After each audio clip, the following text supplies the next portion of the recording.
El don del águila, parte 13. Bueno, sean todos bienvenidos a nuestro espacio habitual. Estamos en el capítulo 13 y la parte 13 de este audiolibro. Pues, sin más que decir, vamos a ello. Parte 13 del audiolibro y capítulo 13.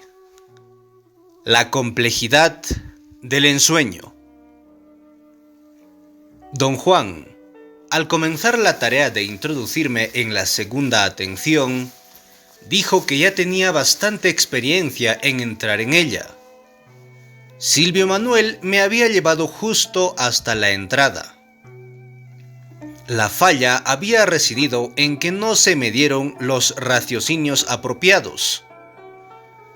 A los guerreros se les debe dar serias razones antes de que puedan aventurarse sin peligros en lo desconocido. Las guerreras no están sujetas a esto y pueden entrar en ello sin ningún titubeo, siempre y cuando tengan confianza total en quien las guía. Me dijo que yo tenía que empezar primero por aprender la complejidad del ensueño. Me puso entonces bajo la supervisión de Zuleika. Me exhortó a que fuera impecable y practicara con meticulosidad todo lo que hubiera aprendido, y sobre todo, me pidió que fuese cuidadoso y deliberado en mis acciones para que no agotara en vano mi fuerza viviente. Dijo que el prerequisito de entrada a cualquiera de las tres fases de la atención es poseer fuerza viviente, porque sin ella, los guerreros no pueden tener dirección ni propósito. Me explicó que al morir, nuestra conciencia también entra en la tercera atención, pero solo por un instante, como una acción catártica, justo antes de que el águila la devore. La gorda decía que el nahual Juan Matus hizo que cada uno de los aprendices aprendiera a ensoñar. Ella creía que a todos ellos se les había dado esta tarea al mismo tiempo que a mí. La instrucción que se les dio fue dividida también en derecha e izquierda.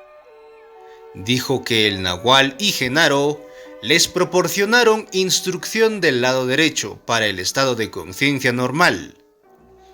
Cuando juzgaron que los aprendices estaban listos, el nahual los hizo cambiar a un estado de conciencia acrecentada y los dejó con sus respectivas contrapartes. Vicente le enseñó a Néstor, Silvio Manuel fue el maestro de Benigno y Genaro instruyó a Pablito. Lidia tuvo como maestra a Hermelinda y Rosa a Nélida. La gorda agregó que Josefina y ella fueron puestas al cuidado de Zuleika para que juntas aprendieran los aspectos más delicados del ensoñar y así pudieran llegar a ayudarme algún día. Además, la gorda dedujo por su propia cuenta que los tres Genaros también fueron llevados con Florinda para aprender el acecho. La prueba de esto era su drástico cambio de conducta. La gorda me dijo que ella sabía, aún antes de recordar nada, que alguien le enseñó los principios de acechar, pero de una manera muy superficial. No se le hizo practicar, mientras que a los hombres se les dieron conocimientos prácticos y tareas. El cambio de conducta de ellos era la prueba. Se volvieron más alegres y joviales. Disfrutaban sus vidas, en tanto que ella y las demás mujeres, a causa de su ensoñar, se volvieron cada vez más sombrías y malhumoradas. La gorda creía que los Genaros no pudieron recordar su instrucción, cuando yo les pedí que me revelaran sus conocimientos del arte de acechar, porque lo practicaban sin saber que lo estaban haciendo. Sin embargo, Su destreza salía a la luz en sus tratos con la gente. Eran artistas consumados en torcer la voluntad de quien fuera y de salirse siempre con la suya. A través de las prácticas de acechar, los genaros hasta habían aprendido el desatino controlado.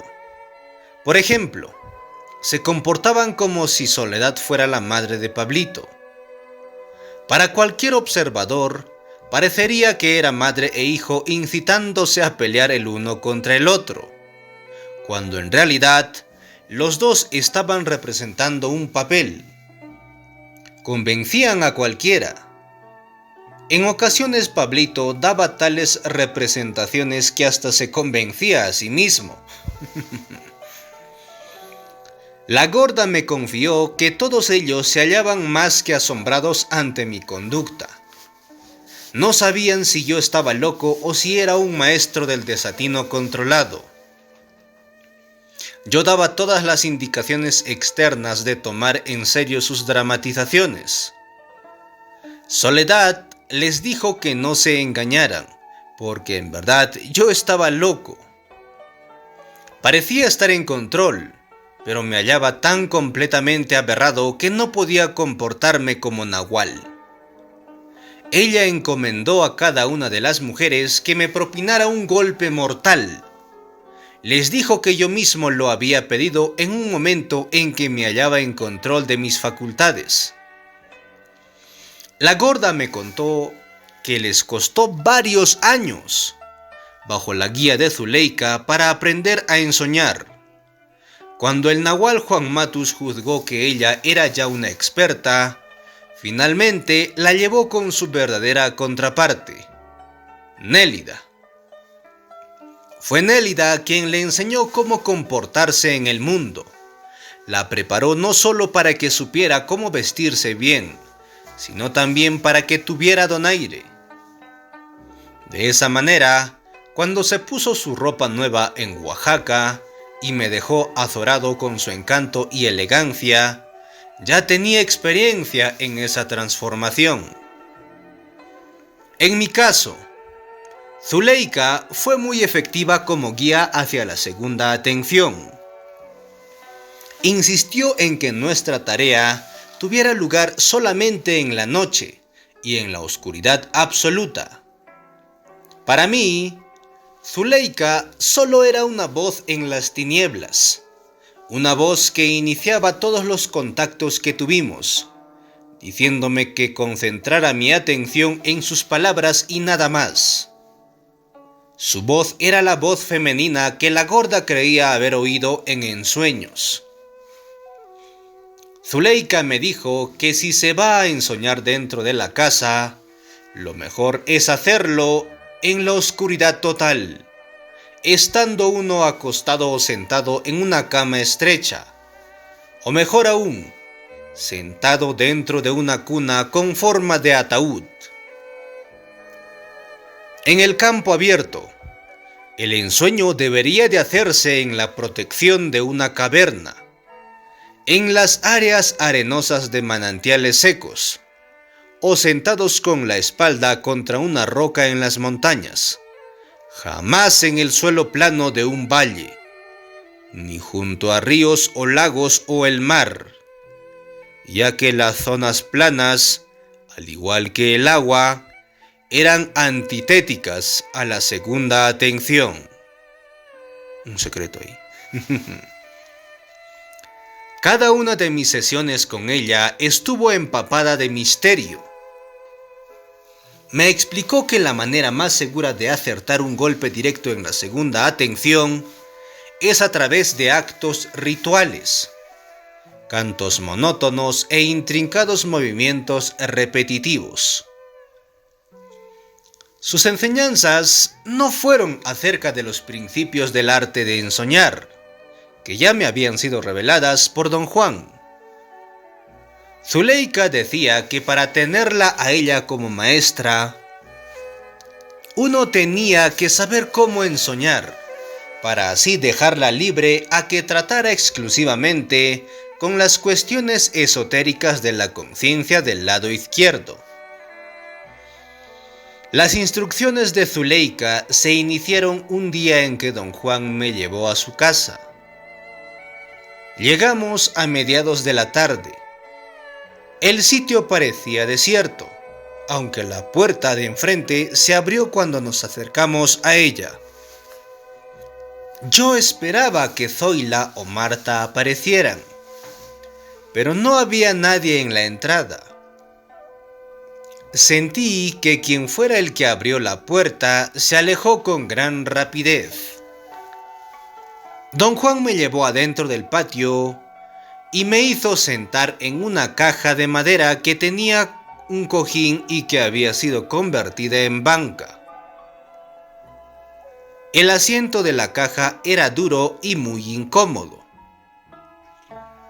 Desplacé mi mano por debajo del delgadísimo cojín y encontré un puñado de piedras filosas. Don Juan me dijo que mi situación era poco convencional porque yo tenía que aprender las cuestiones más delicadas del ensoñar a toda prisa. Sentarme en una superficie dura era una manera de evitar que mi cuerpo sintiera que se hallaba en una situación normal. Unos cuantos minutos antes de llegar a la casa, don Juan me hizo cambiar de niveles de conciencia. Me dijo que en la instrucción de Zuleika tenía que ser conducida en un estado de conciencia acrecentada para que yo pudiese tener la rapidez que se requería. Me ordenó que me quedara tranquilo y que confiara implícitamente en Zuleika. Después me mandó que fijara mi atención con toda la fuerza de que fuera capaz y que memorizara todos los detalles del patio que se hallaban dentro de mi campo de visión. Insistió en que yo tenía que memorizar cada detalle, al igual que la sensación de estar sentado allí. Me repitió sus instrucciones para estar seguro de que yo había entendido. Después se fue. Rápidamente se hizo oscuro y empecé a enfadarme, sentado allí. No tuve tiempo suficiente para concentrarme en los detalles del patio. De repente escuché un crujido justo a mis espaldas. Y después la voz de Zuleika me sobresaltó.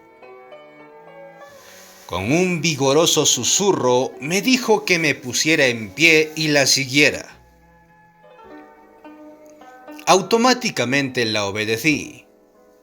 No podía ver su rostro, ella solo era una forma oscura que caminaba 2 pasos delante de mí.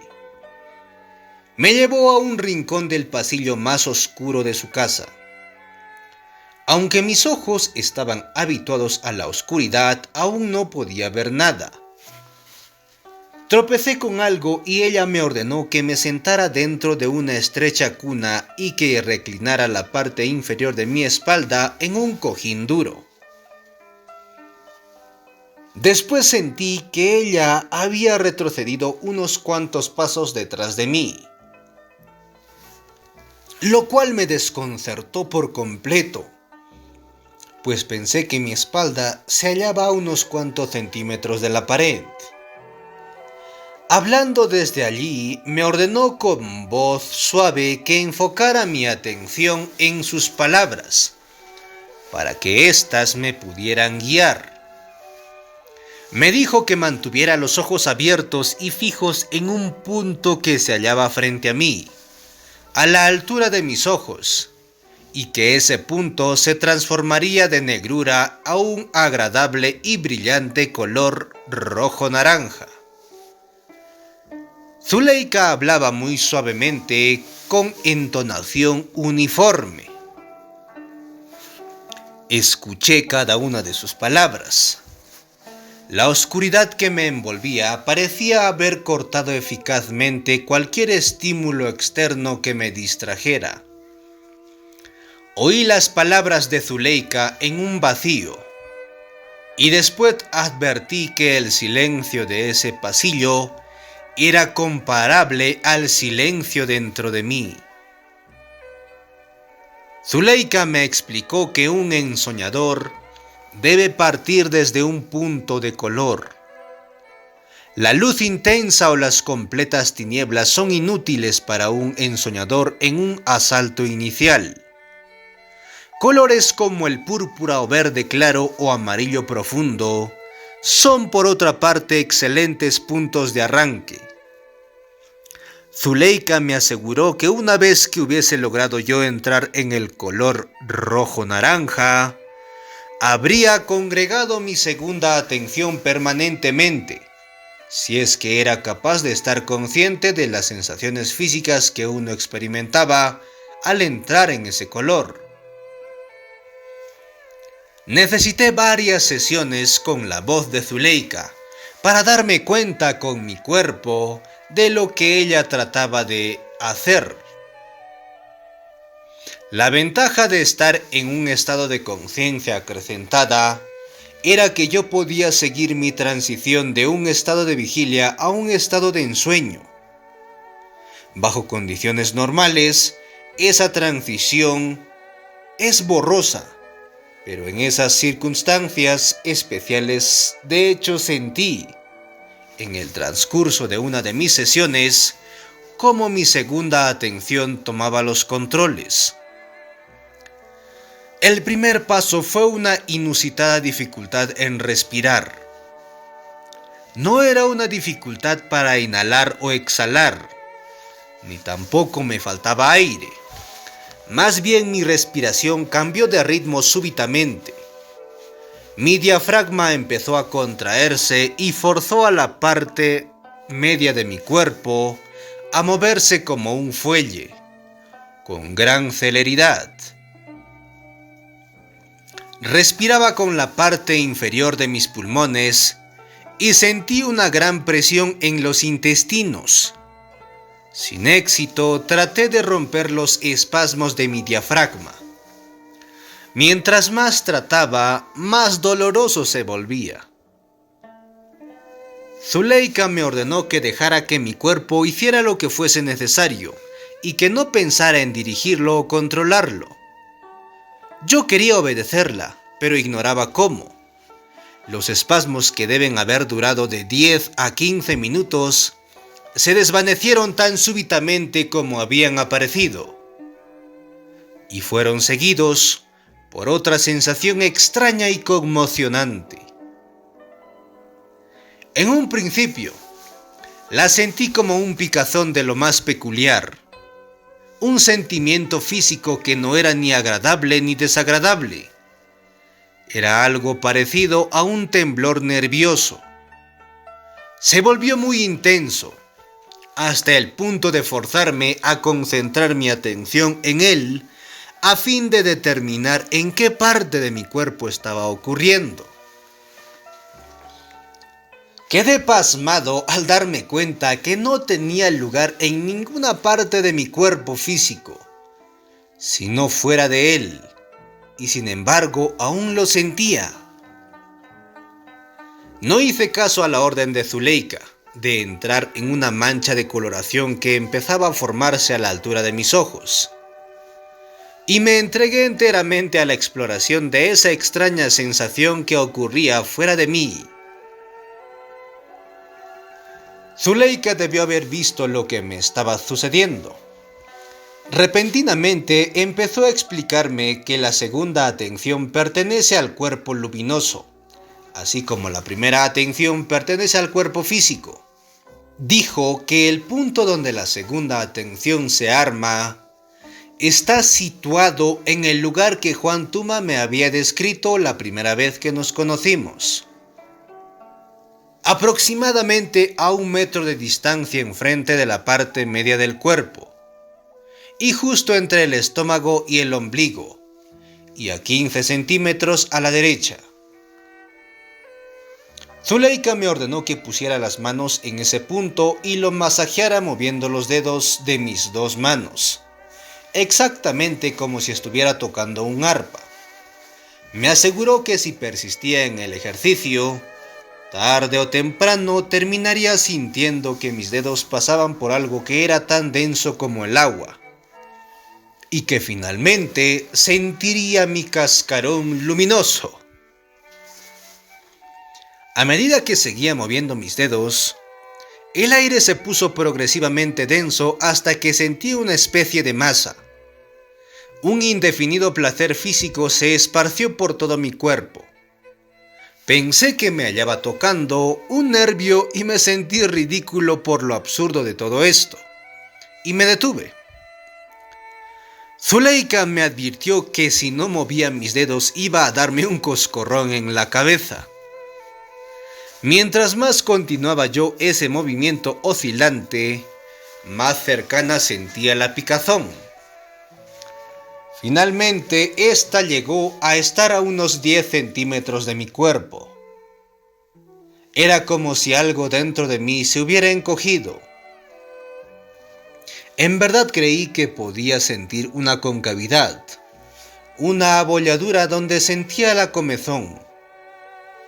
Después tuve otra sensación sobreacogedora.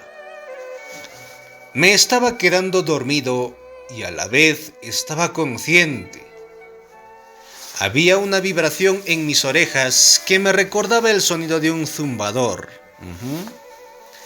Después sentí una fuerza que me enrollaba sobre mi lado izquierdo sin despertarme.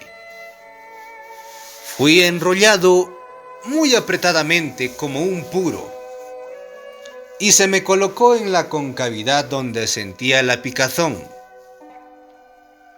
Mi conciencia quedó suspendida allí, incapaz de despertar, pero tan apretadamente enrollada en sí misma que tampoco podía quedarse dormida.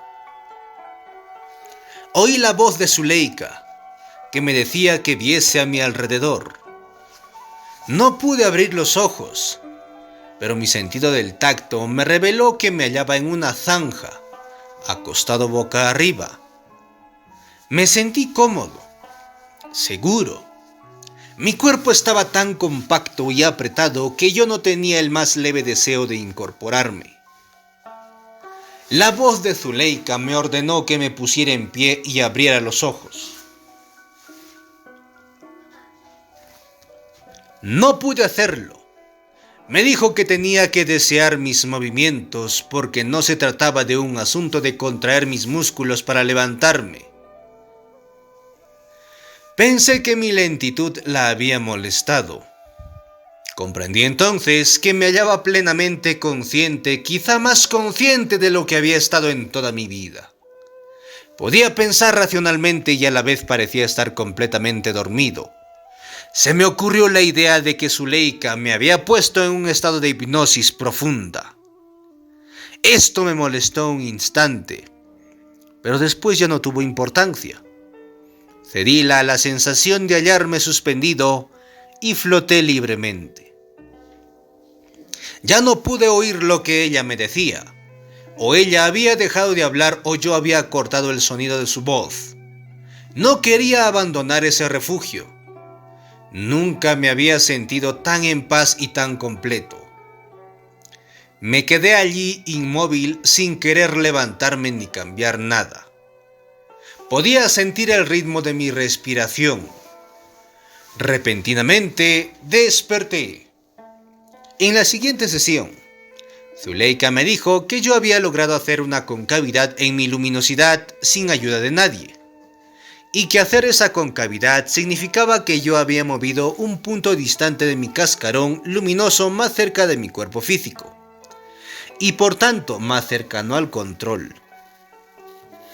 Sostuvo repetidas veces que a partir del momento en que el cuerpo aprende a hacer esa concavidad, es más fácil entrar en el ensueño.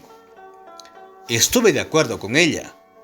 Yo había adquirido un extraño impulso, una sensación que mi cuerpo había aprendido a reproducir instantáneamente.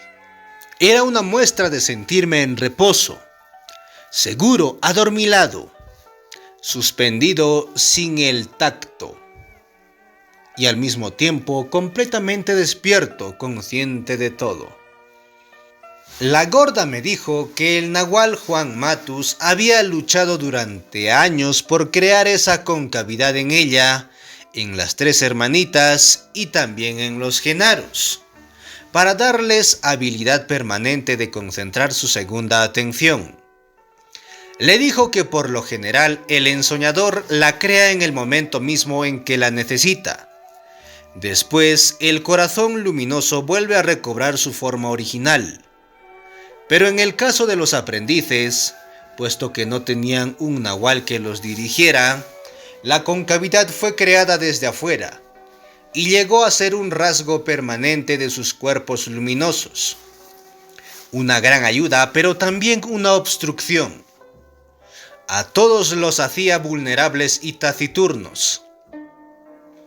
Recordé una vez que yo había visto y golpeado con mi pie una hendidura en los cascarones luminosos de Lidia y de Rosa. Pensé que la hendidura se hallaba paralela a la porción superior del muslo derecho, o quizás junto en la cresta del hueso de la cadera. La gorda me explicó que yo les había propinado el puntapié en la concavidad de su segunda atención y que casi las maté. La gorda me dijo que, durante su instrucción, Josefina y ella vivieron en la casa de Zuleika durante varios meses. El nahual Juan Matus las llevó con ella un día, después de hacerlas cambiar de niveles de conciencia.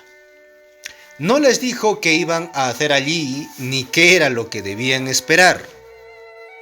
Simplemente las dejó solas en un pasillo de la casa y se marchó. Ellas se sentaron allí hasta que oscureció.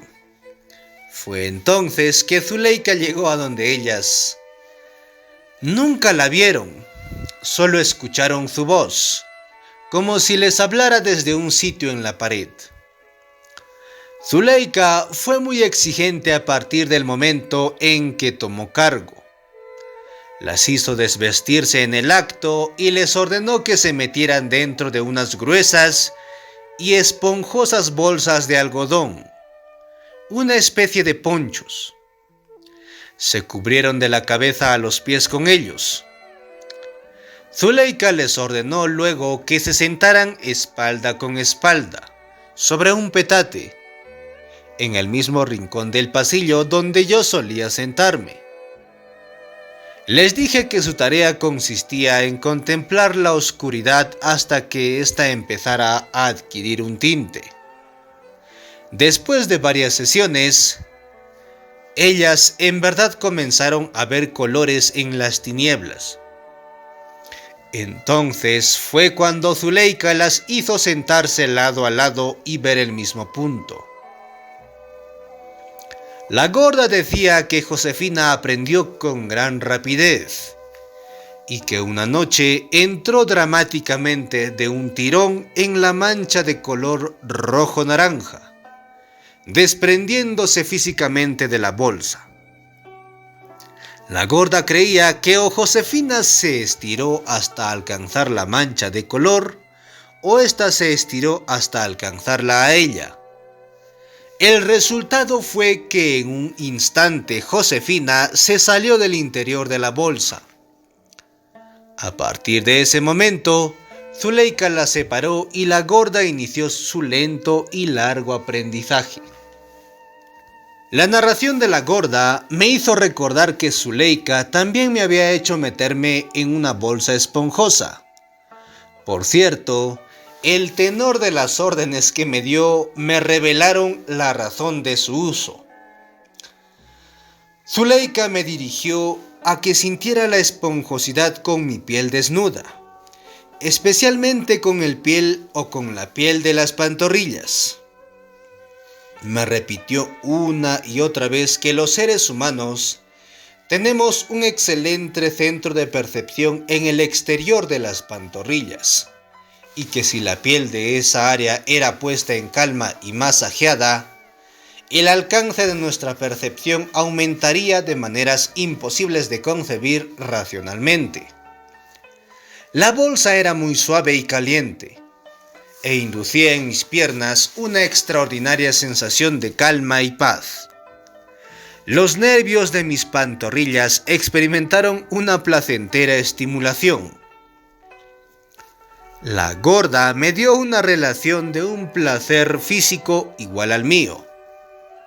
Aún más, ella dijo que el poder de esa bolsa la había guiado a encontrar la mancha de color rojo-naranja.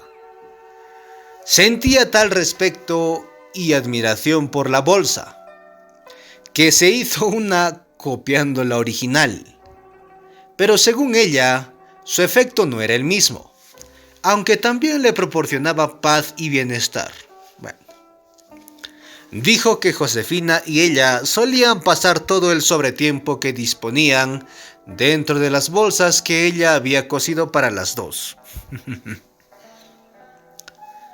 Lidia y Rosa también fueron colocadas dentro de la bolsa, pero a ninguna de ellas le gustó. Les era indiferente. Lo mismo me pasaba a mí.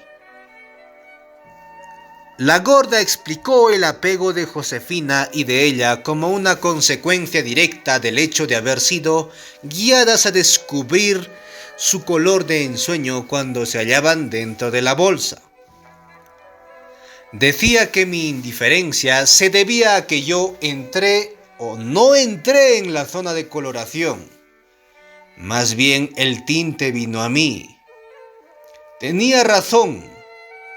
Algo más que la voz de Zuleika fue responsable del desarrollo de esa fase preparatoria.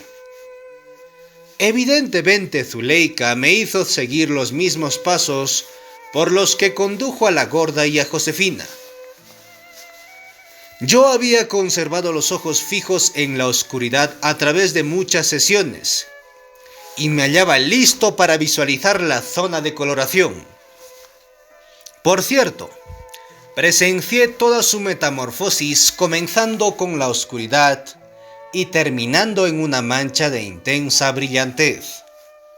A esa altura quedé absorto en la sesión de una picación externa, hasta el punto de terminar entrando en un estado de vigilia en reposo. Fue entonces cuando quedé inmerso por primera vez en una coloración rojo-naranja. Después de que aprendí a permanecer suspendido en el sueño y la vigilia, Zuleika pareció aflojar el paso, incluso llegué a creer que había cambiado de táctica y que no tenía prisa de sacarme de ese estado. Me dejó permanecer en él sin interferir y nunca me hizo preguntas acerca de lo que estaba experimentando. Quizá porque su voz solo era para dar órdenes y no para hacer preguntas. Realmente nunca hablamos durante su instrucción, al menos no como lo hacía con Don Juan. Mientras me hallaba en el estado de vigilia en reposo, me di cuenta de una vez que era inútil permanecer allí, porque a pesar de lo agradable que pudiera ser, las limitaciones de esa experiencia eran evidentes. Sentí en mi cuerpo un temblor y abrí los ojos, o más bien mis ojos se abrieron solos. Zuleika me observaba. Mi asombro fue total. Pensé que había despertado y al enfrentarme a Zuleika en carne y hueso, fue completamente inesperado. Me había acostumbrado a oír tan solo su voz. También me sorprendió que ya no fuera de noche. Miré en torno mío. Ya no estábamos en la casa de Zuleika. Tuve entonces la instantánea certeza de que me hallaba ensoñando y desperté. Carlos. Zuleika empezó después otra faceta de sus enseñanzas. Me enseñó cómo moverme. Inició su instrucción ordenándome que fijara mi atención en el punto medio de mi cuerpo. En mi caso, ese punto se hallaba abajo del borde inferior de mi ombligo. Me dijo que barriera el suelo con él. Esto es, que hiciera oscilar mi vientre como si tuviera pegada una escoba allí. A través de incontables sesiones intenté hacer lo que la voz me ordenaba. Zuleika no me permitió entrar en un estado de vigilia en reposo. Su intención era llevarme a percibir la acción de barrer el suelo con el punto medio de mi cuerpo, mientras seguía despierto. Me dijo que ella, o que estar en la conciencia del lado izquierdo, era una ventaja suficiente para cumplir bien con el ejercicio. Un día, por ninguna razón que pudiera yo concebir, logré tener una vaga sensación en el área de mi estómago. No era algo definido y cuando enfoqué en él mi atención comprendí que era como una comezón dentro de la cavidad de mi cuerpo. Y no exactamente en el área del estómago, sino más arriba. Conforme la examinaba, advertía mayores detalles. Lo vago de la sensación pronto se convirtió en una certeza. Había una extraña conexión de nerviosidad o una sensación cosquilleante entre mi plexo solar y mi pantorrilla derecha. La sensación se agudizó y yo involuntariamente elevé mi muslo derecho hasta el pecho. Así los dos puntos quedaron tan próximos el uno al otro como mi anatomía lo permitía.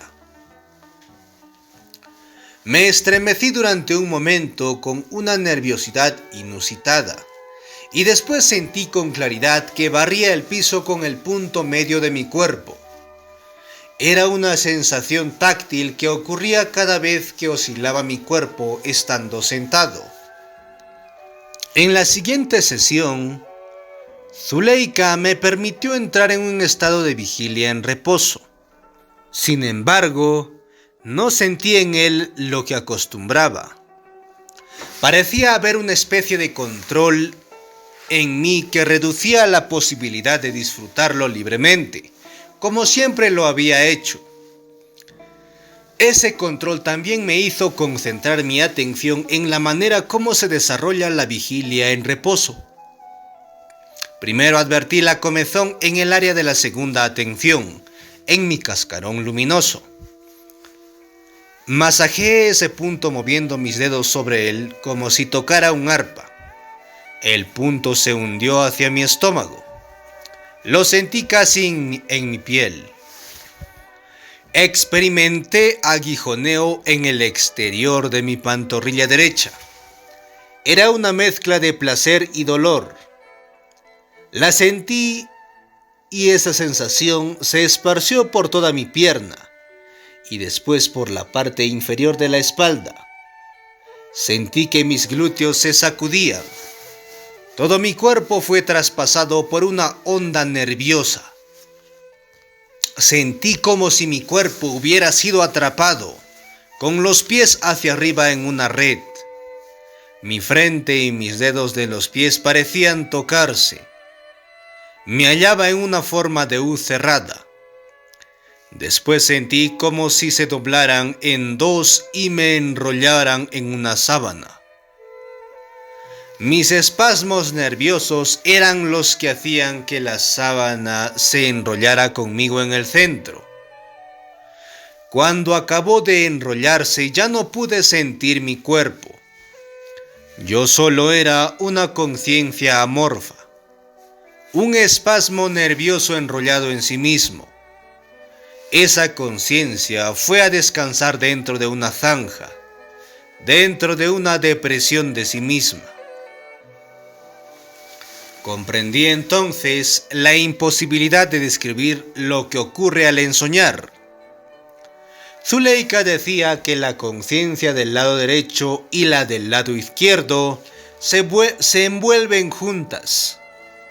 Ambas llegan a descansar hechas un solo montón en la concavidad de la segunda atención.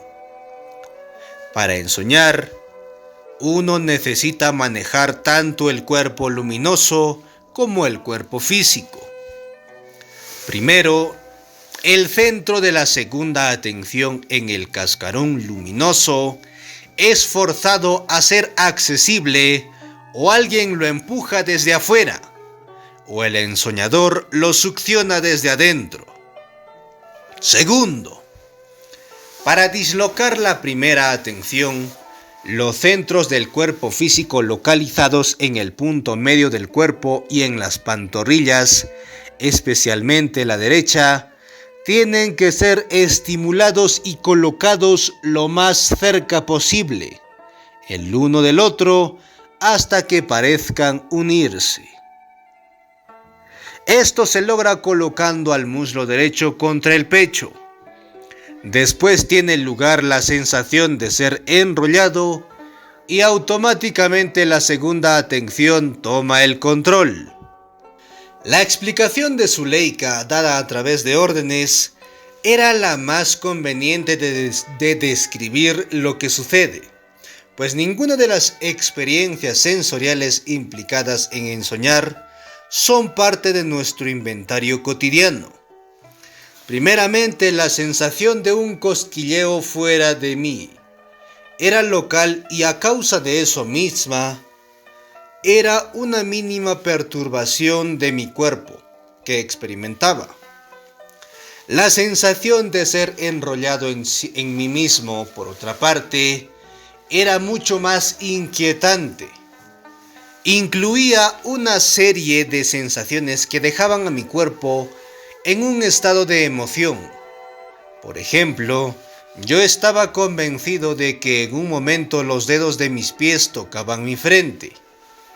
Para mí esa es una posición imposible de alcanzar, y sin embargo, yo sabía, más allá que cualquier otra posibilidad de duda, que me hallaba dentro de una red, colgado con los pies hacia arriba, con forma de pera, y con los dedos de los pies bien pegados a mi frente.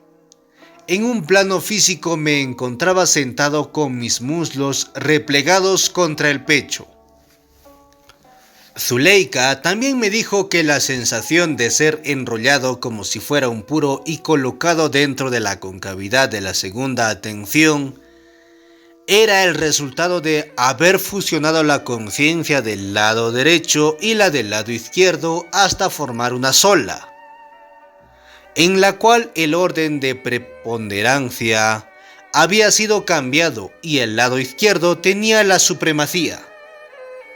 Zuleika me urgió a que agudizara mi atención lo suficientemente como para presenciar el movimiento opuesto, esto es, las dos atenciones nuevamente convirtiéndose en lo que normalmente son, con el lado derecho llevando las riendas. Nunca llegué a hacer lo que me pedía, pero me obsesioné hasta el punto de quedar atrapado en mortales titubeos, causados por mi empeño por observar todo. Zuleika tuvo que cambiar de idea ordenándome que cesara mis escrutinios, puesto que tenía otras cosas que hacer. Zuleika me dijo que primero que nada yo tenía que perfeccionar mi control a fin de poder moverme a voluntad. Empezó su instrucción cuando me encontraba en un estado de vigilia en reposo, ordenándome repetidas veces a abrir los ojos. Me costó muchísimo esfuerzo poder hacerlo, pero de repente mis ojos se abrieron y vi a Zuleika sobre mí. Yo estaba acostado, no pude determinar dónde. La luz era extraordinariamente brillante, como si me hallara exactamente abajo de un poderoso foco eléctrico. Pero la luz no brillaba directamente sobre mis ojos. Podía ver a Zuleika sin ningún esfuerzo. Me ordenó que me pusiera en pie mediante un acto de voluntad. Me dijo que tenía que empujarme a mí mismo con mi parte media, que yo tenía allí 3 gruesos tentáculos, que podía usar como muletas para elevar todo mi cuerpo. Traté innumerables veces de ponerme en pie, y siempre fracasé. Tuve una sensación de desesperación y de angustia física que me recordaban las pesadillas que tenía de niño, en las que no podía despertar y sin embargo me hallaba completamente despierto tratando de gritar. Zuleika finalmente me habló, me dijo que tenía que seguir cierto orden y que era una inútil y estúpida maniobra de mi parte el impacientarme y agitarme como si se tratara con el mundo de la vida diaria. Impacientarse era correcto solo en la primera atención. La segunda atención era la calma misma. Zuleika quería que yo repitiera la sensación que tuve de barrer el suelo con la parte media. Pensé que para poder repetirla tenía que estar sentado. Sin ninguna premeditación de mi parte, me senté y adopté la misma postura que usé la primera vez que tuve esa sensación. Algo en mí se meció y de súbito yo estaba en pie. No podía discernir qué había hecho para moverme. Pensé que si volvía a empezar podía estar consciente del procedimiento. Tan pronto como tuve ese pensamiento, me descubrí de nuevo tendido. Al ponerme en pie una vez más me di cuenta que no había ningún procedimiento, que para moverme tenía que intentar moverme desde un nivel muy profundo.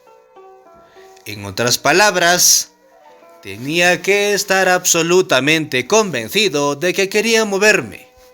O quizás sería más exacto plantear que tenía que estar convencido de que necesitaba moverme.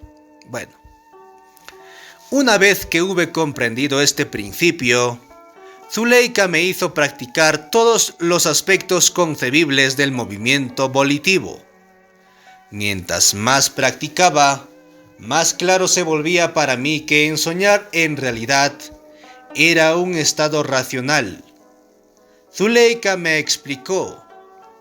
Dijo que al ensoñar el lado derecho, la conciencia racional queda envuelta dentro de la conciencia del lado izquierdo a fin de dar al ensoñador un sentido de sobriedad y racionalidad. Pero que la influencia de la racionalidad tiene que ser mínima y debe usarse solo como un mecanismo inhibitorio que protege al ensoñador de excesos y empresas grotescas. La siguiente faceta de la instrucción consistió en dirigir mi cuerpo de ensueño. Don Juan había propuesto, desde la primera vez que conocí a Zuleika, la tarea de contemplar el patio cuando me hallaba sentado en la caja de madera. Meticulosamente me puse a contemplarlo, a veces durante horas. Siempre estaba yo solo en la casa de Zuleika. Parecía que los días que yo iba allí todos se iban o se escondían. El silencio y la soledad me auxiliaron y logré memorizar los detalles del patio.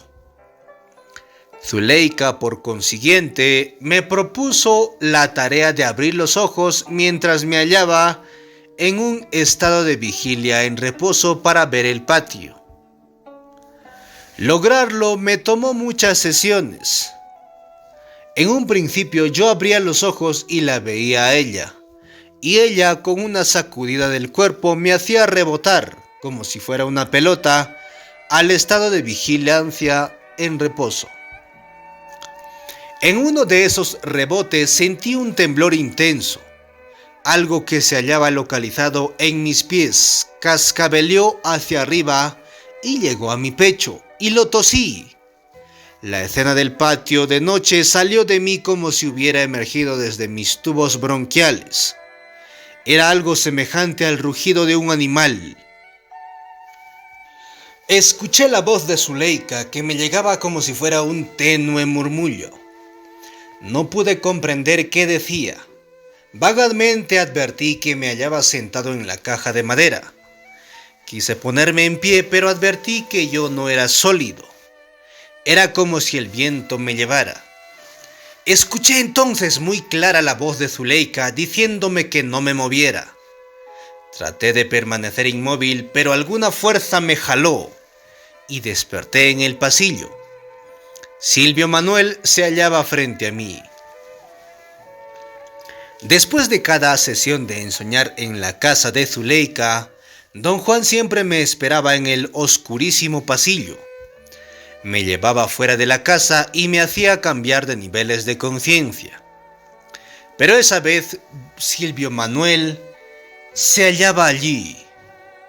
Sin decirme una sola palabra, me puso dentro de un arnés y me hizo contra las vigas del techo. Allí me dejó hasta el mediodía, cuando vino don Juan y me hizo bajar. Me explicó que el cuerpo se afina al estar suspendido, sin tocar el suelo, durante un periodo de tiempo y que es esencial hacerlo antes de un viaje peligroso como el que yo iba a emprender. Tuvieron que pasar muchas sesiones más de ensueño hasta que aprendí al fin a abrir los ojos y ver ya fuese a Zuleika o el patio oscuro. Comprendí entonces que ella misma había estado ensoñando todo el tiempo. Nunca había estado en persona tras de mí en el pasillo. Estaba yo en lo cierto la primera noche cuando creí que mi espalda estaba junto a la pared. Zuleika era una voz de ensueño. A su madre, potente. Durante unas sesiones, cuando abrí los ojos deliberadamente para ver a Zuleika, me dejó estupefacto encontrar a la gorda, al igual que a Josefina, asomándose sobre mí junto con Zuleika. La faceta final de su enseñanza comenzó entonces. Zuleika nos enseñó a los tres a viajar con ella. Nos dijo que nuestra primera atención se hallaba enganchada en las emanaciones de la tierra y que la segunda atención estaba enganchada en las emanaciones del universo. Lo que quería decir con eso es que un ensoñador, por definición, está fuera de los linderos de las preocupaciones de la vida cotidiana. Como viajera del ensueño, la última tarea de Zuleika con la gorda Josefina y conmigo consistía en templar nuestra segunda atención para poder seguirla en sus viajes por lo desconocido. En sesiones sucesivas, la voz de Zuleika me dijo que su obsesión me guiaría a un lugar de cita, que en asuntos de la segunda atención, la obsesión del ensoñador sirve como guía, y que la suya se hallaba concentrada en un lugar real, más allá de esta tierra. Desde allí me llamaría y yo tendría que usar su voz como si fuera una cuerda con la cual jalarme. Nada ocurrió en 2 sesiones. La voz de Zuleika resultaba más tenue conforme hablaba, y a mí me preocupaba no poder seguirla. No me había dicho qué debía hacer. También experimenté una pesadez desacostumbrada. No podía romper una estridente fuerza a mi alrededor que me sujetaba y que me impedía salir del estado de vigilia de reposo. Durante la tercera sesión, de repente abrí los ojos sin haberlo siquiera intentado. Zuleika, la gorda y Josefina me observaban. Yo estaba de pie con ellas. Inmediatamente me di cuenta de que nos hallábamos en algún lugar desconocido para mí. El rasgo más obvio era una brillantez de luz directa. Toda la escena estaba inundada de una poderosa luz blanca como de neón. Zuleika sonreía como invitándome a ver en torno a mí. La gorda y Josefina parecían tan cautelosas como yo. Zuleika nos indicó que nos moviéramos. Nos hallábamos a campo abierto, de pie en el centro de un círculo deslumbrador. El suelo parecía ser roca dura, oscura y sin embargo reflejaba mucho de la cegadora luz blanca que venía de arriba. Lo extraño era que aunque yo sabía que la luz era excesivamente intensa para mis ojos, no me lastimé en lo más mínimo cuando alcé la cabeza y descubrí su fuente. Era el sol. Yo estaba mirando directamente al sol, el cual, quizá a causa de que yo estaba ensoñando, era intensamente blanco. La gorda y Josefina también miraban directamente al sol, aparentemente sin ningún efecto dañino. De repente, me sentí ausentado. La luz era demasiado extraña. Era una luz implacable. Parecía estancarme creando un viento que yo podía sentir, pero no podía sentir nada de calor. Creía que la luz era maligna. Al unísono, la gorda, Josefina y yo nos acurrucamos como niños asustados en torno a Zuleika. Ella nos agrupó. Después, la deslumbrante luz blanca empezó a disminuir gradualmente hasta que desapareció por completo. En su lugar quedó una apacible luz amarillenta. Me di total cuenta entonces de que no nos hallábamos en la tierra. El suelo era color terracota mojada. No había montañas, pero donde nos encontrábamos tampoco era tierra plana. Era un suelo asolanado, lleno de grietas y manchas. Parecía un enfurecido mar seco de terracota. Lo podía ver a todo a mi alrededor, como si me hallara en medio del océano. Miré hacia arriba. El cielo había perdido su estridente resplandor. Era oscuro, pero no azul. Una estrella brillante, incandescente, se encontraba cerca del horizonte. Tuve la certeza entonces de que estábamos en un mundo con dos soles, dos estrellas.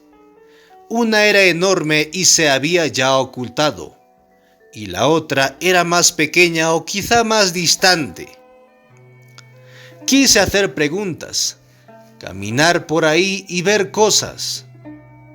Con una seña, Zuleika nos ordenó que nos quedáramos quietos. Pero algo parecía jalarnos. De repente la gorda y Josefina no estuvieron más y yo me desperté. Después, desde esa vez, ya no regresé más a casa de Zuleika. Don Juan me hacía cambiar de niveles de conciencia en su propia casa o en donde estuviéramos, y yo empezaba a ensoñar. Zuleika, la gorda y Josefina siempre me esperaban. Regresamos a la misma escena una y otra vez hasta que nos fuera completamente conocida. Cada vez que podíamos, evitábamos el resplandor, la luz del día, y llegábamos cuando era de noche, justo a tiempo para presenciar la salida de un astro colosal, algo de tal magnitud que cuando erupcionaba sobre la dentada línea del horizonte, cubría más de toda la mitad del plano de 180 grados frente a nosotros. El astro era hermosísimo, y su ascenso sobre el horizonte era algo tan inaudito que yo hubiera podido quedarme allí una eternidad solo para presenciar esa vista. El astro llenaba casi todo el firmamento cuando llegaba al cenit. Invariablemente nosotros nos tendíamos de espaldas para contemplarlo. Tenía configuraciones consistentes que Zuleika nos enseñó a reconocer. Advertí que no era una estrella. Reflejaba la luz. Tenía que haber sido un cuerpo opaco porque la luz que reflejaba era débil en relación con el monumental tamaño. Había enormes manchas marrón, que eran permanentes en su superficie de color amarillo azafrán. Zuleika nos llevó sistemáticamente a viajes que rebasaban las palabras. La gorda decía que Zuleika llevó a Josefina aún más lejos, más profundo en lo desconocido, porque Josefina, al igual que Zuleika, estaba loca. Ninguna de las dos poseía ese centro de racionalidad que proporciona sobriedad al ensoñador. Por lo tanto, No tenían barreras ni interés en buscar causas racionales para ninguna cosa. Lo único que Zuleika me dijo acerca de nuestros viajes, que parecía una explicación, era que el poder que los ensoñadores tienen de concentrarse en su segunda atención los convertía en bandas vivientes de goma elástica. Mientras más fuertes e impecables eran los ensoñadores, más lejos podían proyectar su segunda atención en lo desconocido, y más tiempo podían mantener esta proyección. Don Juan decía que mis viajes con Zuleika no eran ilusión, y que cada cosa que yo había hecho con ella era un paso hacia el control de la segunda atención. En otras palabras, Zuleika me estaba enseñando la predisposición perceptual de ese otro dominio. Sin embargo, él no podía explicar la naturaleza exacta de esos viajes. O quizá no quería hacerlo. Me dijo que si él se aventuraba a explicar la predisposición perceptual de la segunda atención en términos de la primera atención, quedaría irremediablemente atrapado en palabras. Quería que yo encontrara mi propia explicación, y mientras más pensaba yo en ello, más claro se volvía para mí que era imposible hacerlo. La renuncia de don Juan era funcional. Bajo la guía de Zuleika, llevé a cabo verdaderas visitas a misterios que ciertamente se hallan más allá del marco de mi razón. Pero obviamente dentro de las posibilidades de mi conciencia normal. Aprendí a viajar hacia algo incomprensible y terminé como Emilito y Juan Tuma, compilando mis propios cuentos de la eternidad. Interesante. Bueno, fin de la parte 13 y fin del capítulo 13. La complejidad del ensueño. Bueno, gracias por escucharnos y acompañarnos en estos espacios, que nos volveremos a encontrar en una próxima entrega. Saludos a la distancia y adiós como siempre.